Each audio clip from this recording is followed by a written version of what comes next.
আমি দুটো প্লেয়ারকে ওয়ার্ল্ডে দেখ, আমি বললে সুবিধে হবে যাদের নামগুলো দেখ। এখানে চিমার মতো স্ট্রাইকার ভারতবর্ষে খুব কম এসছে, সত্যি কথা বলতে।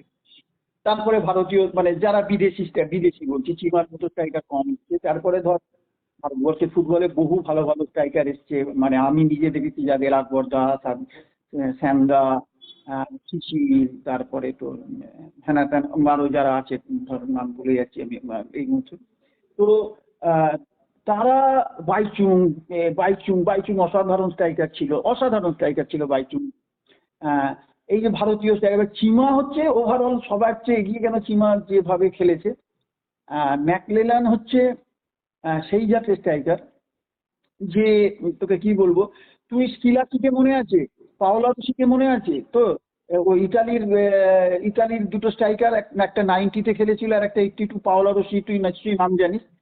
এই দুটো স্ট্রাইকারের সাথে আমি এই ম্যাকলেলানের অনেক মিল পাচ্ছি। আরে অসাধারণ স্ট্রাইকার, মানে ছোটখাটো, খুব বড় চেহারা নয়, খুব কিছু নয়, গোলের কাছে ভাই মারাত্মক ক্ষিপ্র, গোলের জায়গা পেলে কিন্তু তুই মানে অসাধারণ। আর একটা নাম বলবো আমি, বিদেশি ইগর। আরে বাপরে বাপ, মাটি ফুঁড়ে উঠে আসতো কোথায়, যেখানে গোলের সামনে মানে বল এলেও মাটি ফুঁড়ে চলে আসতো, কোথা থেকে আসতো কে জানে। তো ম্যাকলেলান সেই জাতের স্ট্রাইকার, ছোট কিন্তু গুণগত খেলার আলাদা তফাৎ, কোয়ালিটিতে তফাৎ। কিন্তু আমি তোকে বলছি, হিজ এ ভেরি ভেরি মানে ব্রিলিয়েন্ট স্ট্রাইকার, প্রচন্ড ভালো স্ট্রাইকার। গোল করা এবং জায়গায় থাকা, বল কিছু স্ট্রাইকারদের হয় না, জেভিয়ার পায়াস যেরকম ছিল, স্ট্রাইকার ছিল না, স্কিমার ছিল। তুই বল ধরলে, আমি একটু আধটু খেলেছি জেভিয়ার পায়াসের, বল ধরলেই তুই জেভিয়ার পায়াস দেখে তুই ফাঁকা দেখতে পাবি।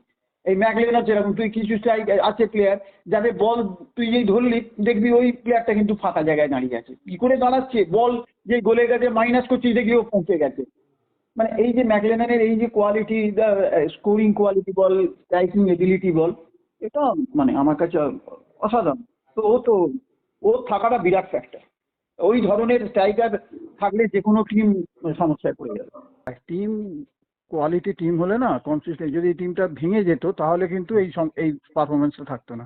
আমি বারবার তো বলে আসছি যে টিম ভালো, মোহনবাগানকে সবসময়, মোহনবাগান, ইস্টবেঙ্গল এদের বা মোহামেডান স্পোর্টিং যারা আমরা এত বছর ধরে দেখে আসছি, তাদের একটা জিনিস বারবার করা হয়েছে সারা জীবন ধরে, যেটা হচ্ছে টিমটাকে ভালো করতে হবে। 70-এর দশক, 7-এর দশক, 8-এর দশক, 9-এর দশক, এখানে দেখবি বাঞ্চ অফ প্লেয়ার অনেক বছর ধরে খেলতো এবং তাতে পারফরমেন্স অনেক বেটার হতো। এবং সেখানে মোহনবাগানের এই প্রত্যেকটা বিদেশি আজকে 4 বছর করে খেলছে, প্রত্যেকটা ইন্ডিয়ান প্লেয়ার 4-5 বছর ধরে মোহনবাগান টিমে রয়েছে। তো এগুলো হচ্ছে সেরা প্লেয়ার, ভারতবর্ষের সেরা ইন্ডিয়ান প্লেয়ার। এই যে সংমিশ্রণটা মোহনবাগানের, বিদেশি এবং স্বদেশি, এই সংমিশ্রণটা ভীষণ ভালো মোহনবাগানের, যেটা ওর কোনো টিমের নেই। এবং এটা করা খুব মুশকিল, যেহেতু মোহনবাগান একটা সেট আপ তৈরি হয়ে গেছে এবং মোহনবাগানের দূরদর্শিতা এটাই যে সেট আপটাকে কিছুতেই ভাঙছে না, এই ভাঙতেও দেয় না। কেননা এখানে যেটা হয় আর কি, সব কিছু দিক থেকে, অর্থনৈতিক হ্যানা ত্যানা সব যেগুলো থাকে, সেই দিক থেকে মোহনবাগান টিমটা এই যে ধরে রাখাটা এবং প্রত্যেকটা ভালো প্লেয়ার যে সবসময়, এবং যেখানটা কোথাও একটুখানি ল্যাক আছে সেখানে ভালো প্লেয়ার নিয়ে নেওয়া হচ্ছে। তুই প্রত্যেকটা ইন্ডিয়ান প্লেয়ারকে দেখ না, প্রত্যেকটা ইন্ডিয়ান প্লেয়ার অসাধারণ সব প্লেয়ার। তো মেহতাব বলে প্লেয়ারটাকে যে ভালো একটুখানি ওখানে দরকার, ওকে নিয়ে নিল এবছরে। এরকম যেখানে যেখানে একটু সমস্যা দিচ্ছে, ওদের কম্প্যাক্ট হয়ে যাচ্ছে। এবং মোহনবাগান চ্যাম্পিয়ন হওয়াটা মানে আমি জানি না, মোহনবাগান খুব কিছু অঘটন না করলে মোহনবাগান আবার চ্যাম্পিয়ন হবে। এটা হচ্ছে কোচেদের না, এক একটা কোচের এক এক রকম ইডিওলজি থাকে, বুঝতে পেরেছিস? তো সেখানে আগের মালিনোর হয়ে মনে হয়েছে দিমিকে পরে পরে খেলাবো, এই লোবেরও এসে মনে করছে যে আগের থেকেই দিমির প্রয়োজন। এবং Dimi is a good player, এ বিষয়ে কোনো সমস্যা নেই, আমি বারবার বলেছি, is a quality player, is a very good player. খালি ওর ফিটনেস নিয়ে সমস্যা। ফিট যদি থাকে, না খেলানোটা কোচের ভুল হবে। এবং লোবো যেটা বুঝছে যে ওকে প্রয়োজন, ওকে সব আগে থেকেই প্রয়োজন, এবং আমার তো কালকে দেখে মনে হলো ভালো, মানে ফিটনেস জায়গাটা অনেক বেটার, অনেক চেহারাটা অনেক রিডিউস করেছে, যেটা ওর প্রবলেম ছিল। এবং ওকে যখনই খেলায় না, বড় প্লেয়ার যখনই খেলায় না, ও ডিমোলাইজ হয়ে যায়। এবং তো বাচ্চা প্লেয়ার, ছোট প্লেয়ার তো মানে কম বয়সী প্লেয়ার নয়, জুনিয়র প্লেয়ার তো নয় যে আবার নতুন, ও তখন ডিমোলাইজ, ভালো লাগে না, তখন আরো আনফিট হয়ে যায়, বুঝতে পেরেছি? তো জায়গা থেকে দিমিকে আমি এবছর দেখছি, দিমি মানে শারীরিক ভাবে আমি দেখছি যেটা ওর দরকার, যেটা প্রয়োজন সেটাও করে নিয়েছে। এই যে এতদিনের গ্যাপ ছিল এখানে, ও ফিটনেস লেভেল বাড়িয়ে নিয়েছে। ফিটনেস লেভেল বাড়ালে কোয়ালিটি প্লেয়ার আর কোনো চিন্তাই নেই, সেখানে ঠিকই আছে। সময় আছে, ওদের কাছেও সময় আছে। তবে মোহনবাগান যা টিম, মোহনবাগানকে মানে আমার মনে হয় মোহনবাগান খুব ব্রেক ডাউন হওয়া খুব শক্ত, হলেও খুব এক একটা ম্যাচ হতে পারে।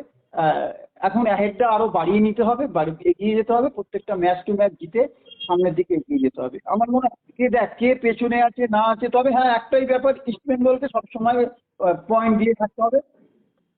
ইস্ট বেঙ্গল কিন্তু ইস্ট বেঙ্গল কিন্তু আহ, যে যদি কেউ চেষ্টা করে সেটা ইস্ট বেঙ্গল করতে পারে, এটা আমার মনে হয় সবসময়। কেন ইস্ট বেঙ্গল টিম হিসেবে বলো বলো, যদিও এখন অনেকটা এতে আছে, কিন্তু তোমাকে সবসময় তারপর গোয়া আছে, তারপরে এবারে তোর বল জামশেদপুর ভালো খেলছে, তো এগুলোকে দেখতে হবে। তবে এখনো সময় আসেনি, আরো ধর 7-8টা ম্যাচ চলে গেলে তখন বোঝা যাবে।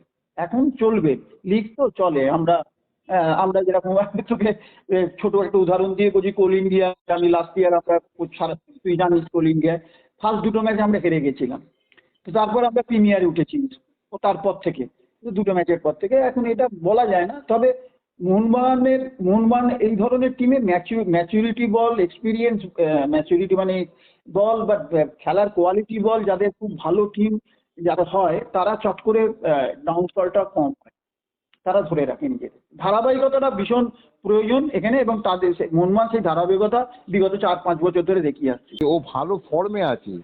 এই যে ম্যাচগুলো প্রত্যেকটা ম্যাচে গোল করছে, এটা তো একটা গোল যারা করে তাদের ক্ষেত্রে খুব অ্যাডভান্টেজ পজিশন। তার কারণ যখন গোল পায় না, তা খুব মজা লাগে গোল করতে, এবং তখন তার একটা ইচ্ছা শক্তি আরো বেড়ে যায়, আরো গোল করব, আরো গোল করব, প্রত্যেক দিন গোল করব। এইটাই প্লেয়ারটাকে অনেকটা দূর নিয়ে যায়। ইস্টবেঙ্গলের ক্ষেত্রে দেখো, এই ইজাজ বলে যে প্লেয়ারটা গোল করেছিল, সেও দুদিন গোল করেছিল, তাও সামহাও আবার একটু থমকে গেছে।